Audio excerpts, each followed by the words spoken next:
la! Your dream vacation to Turkey starts from rupees 79,999 only with GT Holidays, South India's #1 travel brand. Armstrong case வந்துட்டு ரொம்ப பரபரப்பாக போயிட்டு இருக்கு. ஆனால் திடீர்னு வந்துட்டு அவருடைய குடும்பத்துக்கு வந்துட்டு ஒரு மிரட்டல் வந்திருக்கு, அச்சுறுத்தல் வந்திருக்கு. அவருங்க மனைவி இருக்கக்கூடிய ஃப்ளாட்லலாம் வந்துட்டு போலீஸ் பாதுகாப்புலாம் போட்டிருக்காங்க இல்லையா? ஏ டீம் பி டீமே பிடிச்சிட்டாங்க. ஆனால் முக்கியமான சி டீம் ஒன்று இருக்குது. இப்போ கைது செஞ்சு இருக்கக்கூடிய இந்த நபர்களுக்கும் ஆம்ஸ்ட்ராங்குக்கும் கொலை செய்யும் அளவுக்கு ஒரு பகை இருந்ததான்னு சொன்னால் நிச்சயமாக இல்லை. அப்போ இதுக்கு வந்து மெயினாக ஒரு பார்ட்டி இருக்குது, ஒரு ஆளுமை இருக்குது. சரி, அது யார்? அது மெயின் ஆளு இப்போ ஆருத்ரா கிட்ட வந்து இது நாள் வரையிலும் காவல்துறை ஒரு சின்ன விசாரணை கூட கொண்டு போகலை. பிஜேபியினுடைய கோஆர்டினேட்டர்கள்லாம் வந்து பார்த்திங்கன்னா அந்த ஆருத்ரா விஷயத்தில் நல்லா நெருங்கி இருந்திருக்காங்க. பாஜகவுடைய கட்டுப்பாட்டில் இருந்த ஆருத்ரா அதன் பிறகு அப்படியே திமுக கட்டுப்பாடுக்கு போகுது. திமுக ஊடகங்கள் இது மாற்ற தான் திமுக மீதே சந்தேகம் வருது. திமுக ஊடகம் என்னென்னா, ஆம்ஸ்ட்ராங் ஒரு ரவுடி, ஏற்கனவே ஒரு ரவுடியை கொண்டாங்க, அதுக்கு பழிக்கு பழி ஆர்காட் சுரேஷை வச்சு ஆர்காட் சுரேஷனுடைய கூட்டம் தான் இதை கொண்டதுன்ற மாதிரி கொண்டு போகிறாங்களே தவிர இதுக்கு பின்னாடி மறைஞ்சிருக்கக்கூடிய ஆளுமைகளை கைது பண்ணுற அளவுக்கோ அல்லது வழக்கில் சேர்க்குற அளவுக்கோ திமுக அரசுக்கு தெம்பு திராணி இல்லை மாதிரி தான் தெரியும். இப்போ நீங்கள் கைது பண்ணிடுறதால கொலை பண்ணவுடனே கைது பண்ணிட்டீங்க. எல்லாம் சின்ன சின்ன ஆட்கள் தான், இவங்கெல்லாம் ஒரு ஆளே கிடையாது. இல்லை, கொலை பண்ணவுடனே எல்லாருமே நீங்கள் கைது பண்ணி தூக்கி போட்டீங்க. ஏதோ ஒரு வகையில் தொடர்பு இருப்பாங்க. நான் என்ன சொல்கிறேன், இவங்களை இயக்கிய இயக்குநர்கள் யார்? திருவேங்கடத்தை என்கவுண்டர் பண்ணும்போதே புரிஞ்சிச்சுங்க. இந்த வழக்கு இழுத்து மூடுறாங்கன்னு தெரிஞ்சிச்சு. ஏன்னு சொன்னால்,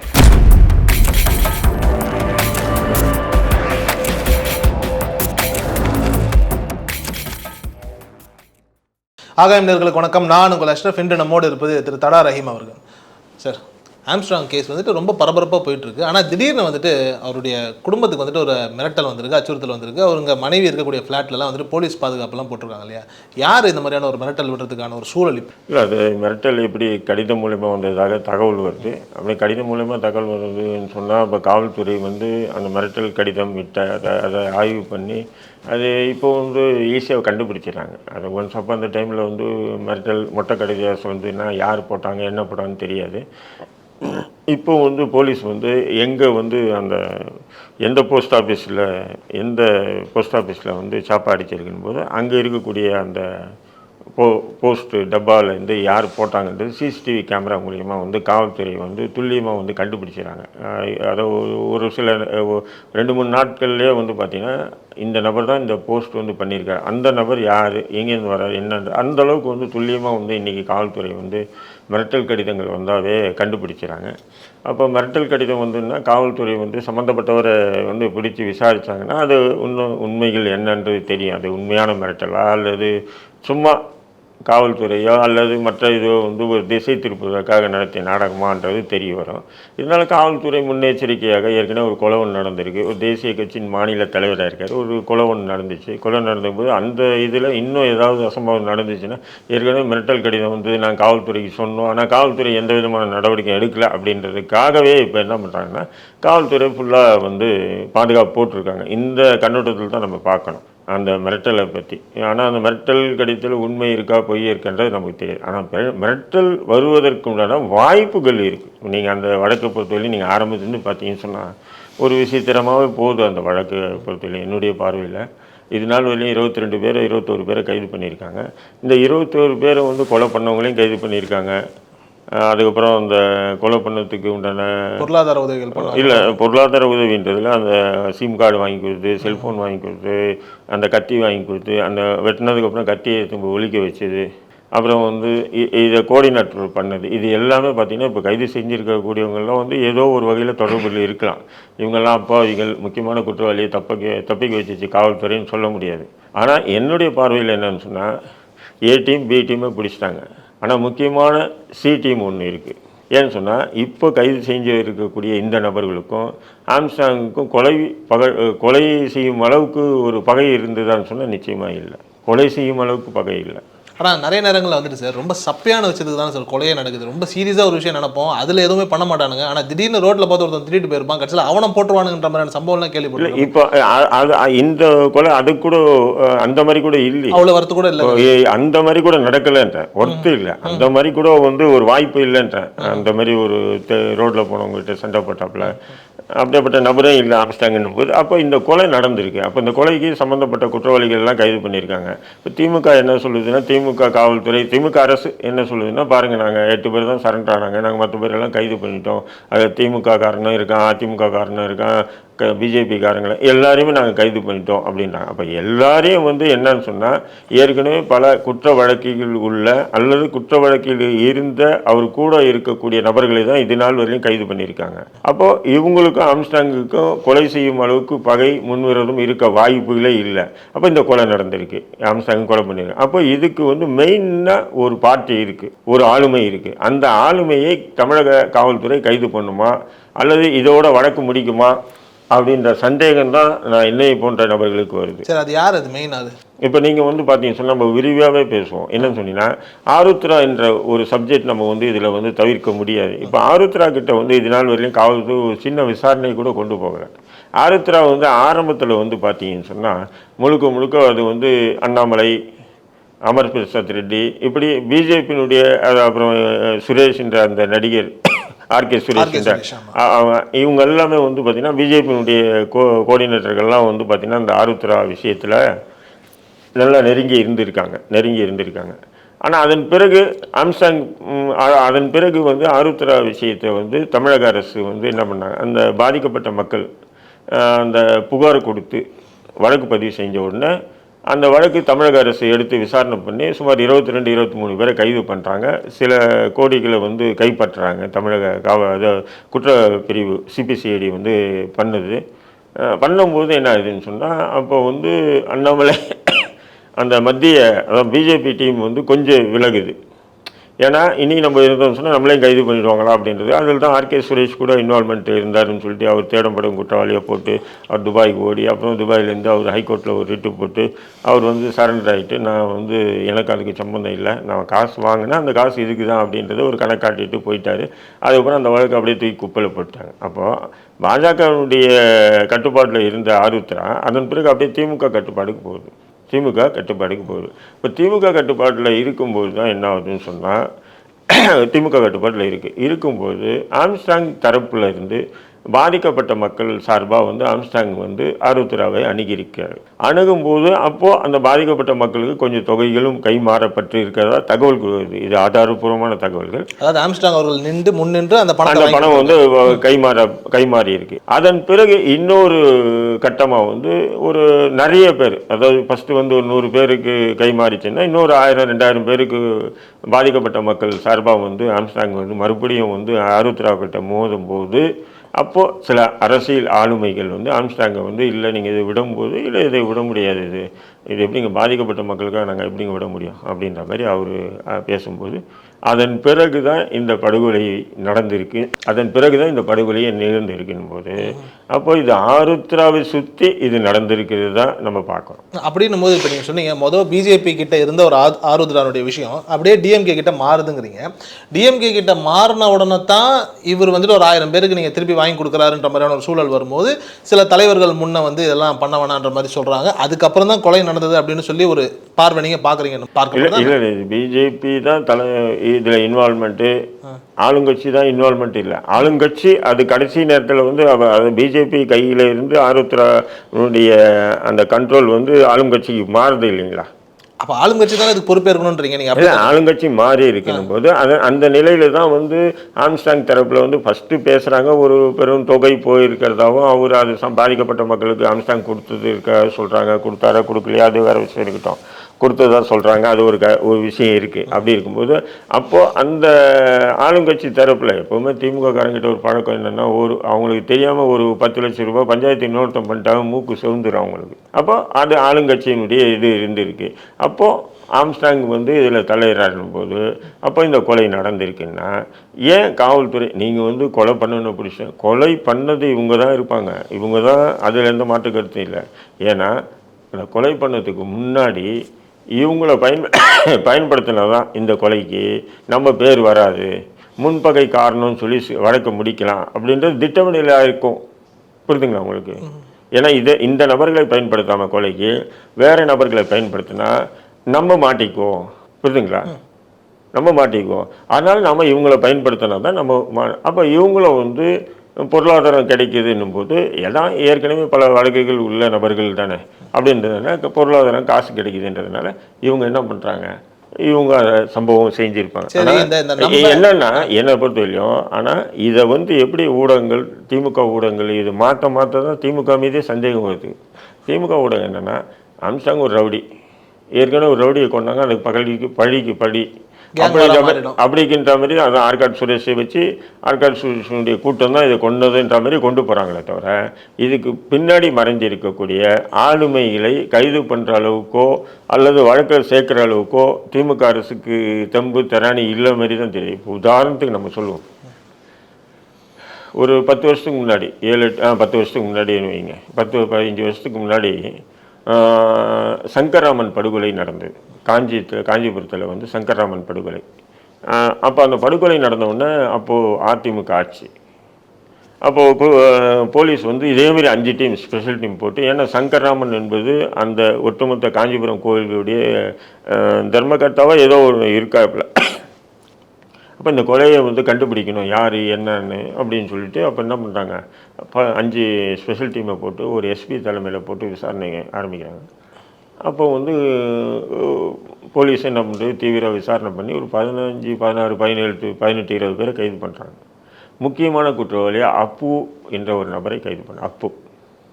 அப்பு வந்து பிரபல ரவுடியாகவும் இருந்திருக்காப்புல, பிரபல தொழிலதிபர் கூட அவர் சாதாரண நபர்கள், பிரபல தொழிலதிபர். அப்போ என்னாச்சுன்னா அப்பு தான் கொண்டாப்புல யாரை, சங்கர்ராமனை அப்படின்ற மாதிரி அப்போல்லாம் வந்து ஊடகத்தில் வந்து தலைப்பு செய்தியாக வந்துட்டு இருந்தது.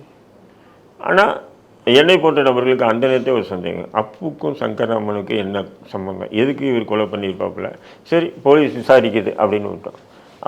அப்போது வந்து போலீஸ் கஸ்டடி எடுத்து விசாரணை பண்ணும்போது தான் அவர் என்ன பண்ணுறார், அவருடைய வாக்குமூலத்தில் நான் போலீஸ் கேட்பாங்க, நான் கொலை பண்ணிட்டேன். சரி கொலை பண்ண ஏன் பண்ணேன்னு கேட்பான் போலீஸ். அப்போ ஏன் பண்ணேன்னும் போது நான் பண்ணலை, என்னை பண்ண சொன்னாங்க. யார் சொன்னா அப்படின்னு சொல்லும்போது சங்கராச்சாரியார் சொன்னார். யார், காஞ்சி சங்கராச்சாரியார் சொன்னார். இப்போ காஞ்சி சங்கராச்சாரியர் என்பது இந்தியாவுடைய இதயம். அவர் யாரும் போய் கிட்ட விட விசாரணை கூட பண்ண முடியாதுன்னு வைங்க, புரியுதுங்களா?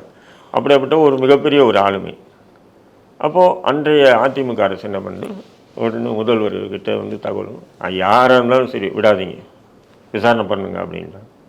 அப்போ தான் விஜயேந்திரையும் விஜயேந்திரர் வந்து நேபாளுக்கு ஓட்டார், ஜெயேந்தர் வந்து டெல்லிக்கு ஓட்டார். இதேமாதிரி ஸ்பெஷல் டீம் வச்சு தான் 2 பேரும் தூக்கிட்டு வராங்க. தூக்கிட்டு வந்து அந்த கொலை வழக்கில் வந்து A1 A2 சேர்க்குறாங்க அதிமுக ஆட்சி. அப்போது அதிமுக ஆட்சி நினச்சிருந்தேன்னா அப்போட விஷயத்தை முடிச்சிருக்கலாம். அப்போ தான் மெயின் கேரக்டர், புரியுதுங்களா உங்களுக்கு? அப்போ தான் வந்து அந்த ஒரு 15-16 பேர் அந்த கொலை பண்ணுறதுக்கு உண்டான ஏற்பாடு பண்ணுறது, கார் ஏற்பாடு பண்ணுறது, காசு கொடுத்தது எல்லாமே பார்த்திங்கன்னா அப்பு கேரக்டர் தான் வருது.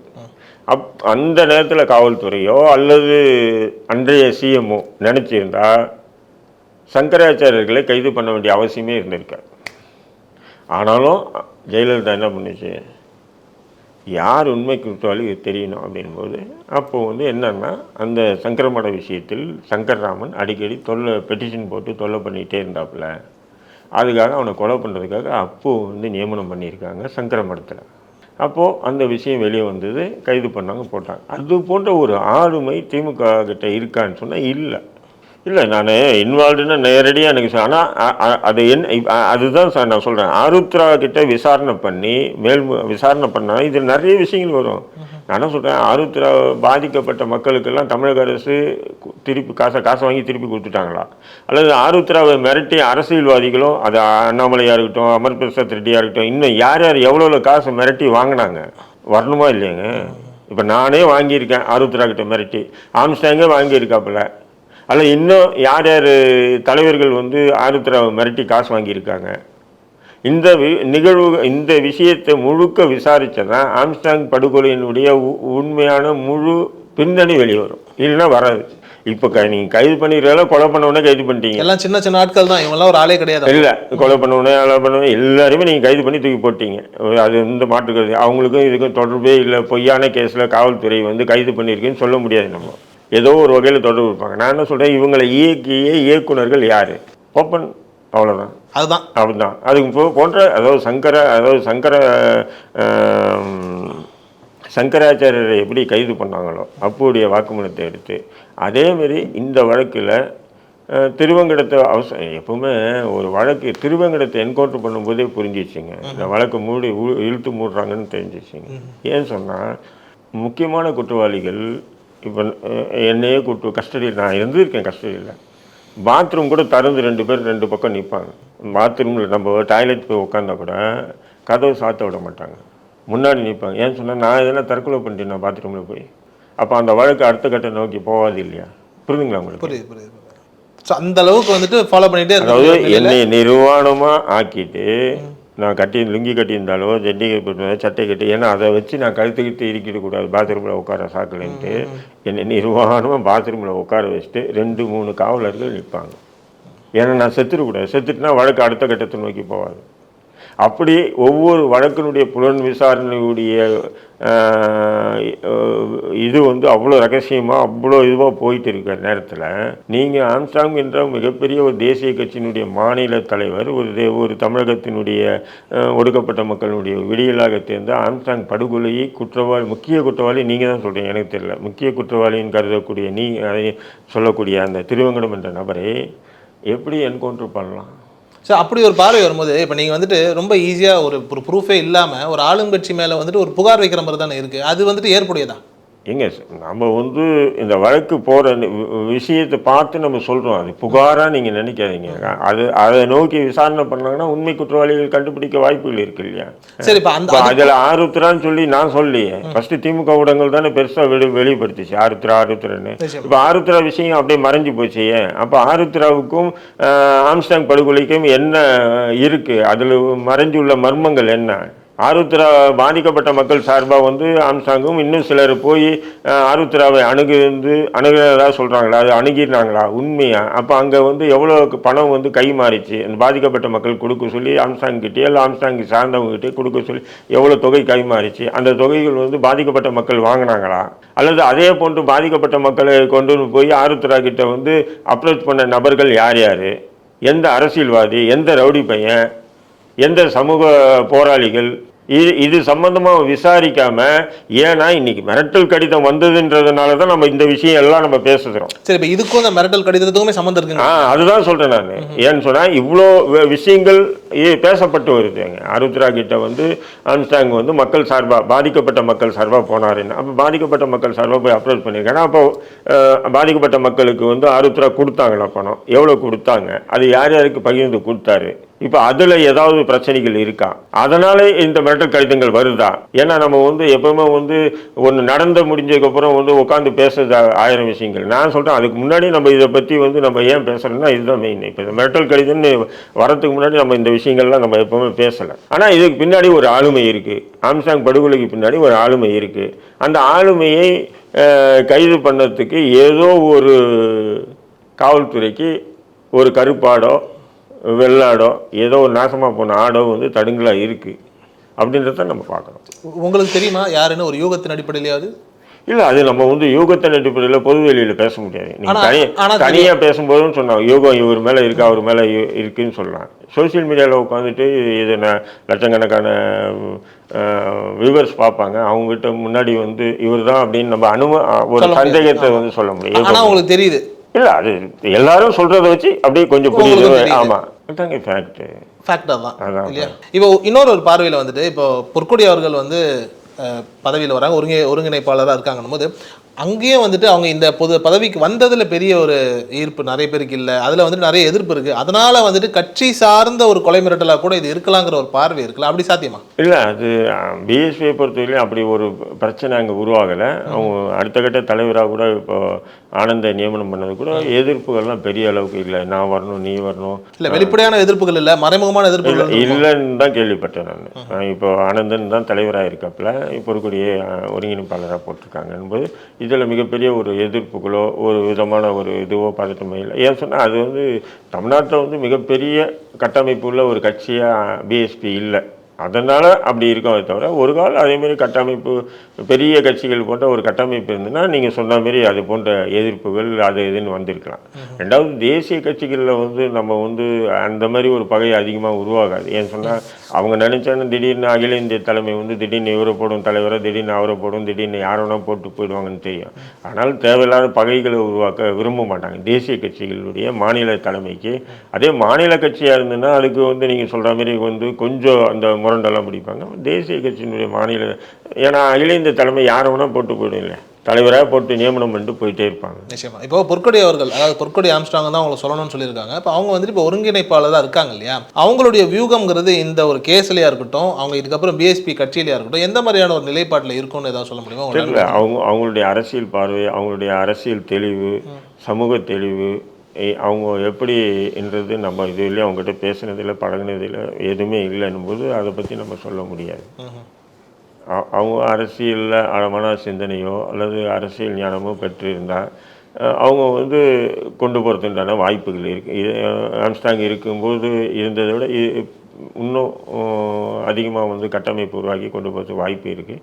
பட் அவங்களுடைய ஆளுமை எப்படி இருக்கும்ன்றது நம்ம பார்த்ததில்லை. ஆனால் அவங்களுக்கு பதவி கொடுக்கப்பட்டதில் வந்துட்டு கட்சிக்குள்ளேயே உட்கட்சியிலே சில அதிருப்தி இருக்குங்கிற மாதிரியான ஒரு நிலைப்பாடு. பெரிய பதவி ஒன்றும் இல்லை, தலைவர் வந்து ஆனந்தனை போட்டுருக்காங்க. அதான் ஒருங்கிணைப்பாளர் அப்படிங்கிறது வந்துட்டு அது ஒரு பதவி தானே. இல்லை, தலைவர் இருந்துட்டாருன்னா எப்பவுமே தலைவர் இல்லைன்னா தான் ஒருங்கிணைப்பாளர் போடுவாங்க. பட் இது வந்து ஆம்ஸ்ட்ராங் இறந்துட்டார், உடனே அவங்களால இறங்கி சமூக பணி பண்ண முடியாது.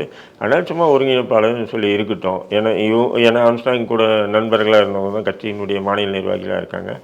ஆம்ஸ்ட்ராங் இல்லைன்னு போது அவங்க மனைவி சொல்லி கேட்பாங்கன்றதுக்காக அதை போட்டிருப்பாங்களே தவிர மற்றபடி அதை நம்ம பெருசாக பார்க்க வேண்டிய அவசியம் இல்லைன்னு நினைக்கிறேன். ஆம்ஸ்ட்ராங் கொலை வழக்கில் இப்போ இந்த சிசிங் ராஜா அப்படின்னு சொல்லிட்டு ஒருத்தர் தேடிட்டு இருக்காங்கல்ல, யார் அவர்? இவருக்கும் இந்த கொலைக்கும் எப்படி லிங்க் வருது? இல்லை, அது சிசி ராஜா வந்து நமக்கு தெரிஞ்ச நபர் தான். ஆற்காடு சுரேஷ், சிசி ராஜா எல்லாமே வந்து எல்லாம் நட்பு வட்டத்தில் தான் வருது இப்போ. ஆமாம், ஆற்காடு சுரேஷுடைய நெருங்கிய நண்பர் தான் சிசிங் ராஜா. சிசிங் ராஜா வந்து பார்த்தீங்கன்னு சொன்னால் நம்ம ஃபஸ்ட்டு வந்து சிசி ராஜான்றது எப்படின்னா, சிசிங் ராஜான்னு சொன்னால் தாம்பரத்தில் வந்து ஒரு மார்வடி கிட்ட வந்து இந்த பைக்கு காரெல்லாம் லோன் தராங்கல்ல, ஆமாம், லோன் கொடுத்துட்டு கட்டாமல் ஏமாத்துறாங்கல்ல, அதை போய் சீஸ் பண்ணி எடுத்துகிட்டு வர்றது. அவர் பேர் ராஜா. ஆள் நல்லா பர்சனாலிட்டியாக இருப்பாப்புல, இப்போ நல்லா இருப்பாப்புல. அவர் பேர் ராஜா. அது யாருன்னா சீசிங் ராஜா. சீசிங் அது போய் பைக்கு காரெல்லாம் பார்த்து இது சீஸ் பண்ணி எடுத்துகிட்டு வர்றது, அந்த பணி செஞ்சு அதுக்கப்புறம் ஒரு கொள்ளையில் சம்மந்தப்பட்டார். அதுக்கப்புறம் ஜெயிலில். அப்புறமா ரெண்டாவது வந்து கொஞ்சம் ப்ராப்ளமானது சின்ன என்கின்ற நாயுடு, வட சென்னையில் ப்ராப்ளமானது தான். வெள்ளரவி அந்த மாதிரி ஒரு பெரிய ஒரு கேங்கு. அவரை வந்து ஆற்காடு சுரேஷும் சிசி ராஜாவும் பூந்தமல்லி நீதிமன்றத்தை முடிச்சுட்டு வரும்போது அங்கே வெட்டி கொள்கிறாங்க சின்னாவை. அதன் பிறகு தான் வந்து சிசி ராஜா வந்து ஒரு லெவல் A+ ரவுடியாக மாறுறாங்க. ஆற்காடு சுரேஷுடைய நெருங்கிய நண்பர். அப்புறம் பல வழக்குகள் இருக்குது. இப்போ உதாரணத்துக்கு ஏற்கனவே வந்து ஆம்ஸ்ட்ராங் கூடவே இருந்த மாவட்ட செயலாளர், பகுஜன் சமாஜ் கட்சி மாவட்ட செயலாளர், அவர் பேர் நம்ம பாம்சரனுடைய அண்ணன், படுகொலையில் கூட சிசி ராஜா இருந்தா அப்படின்னு சொல்கிறாங்க.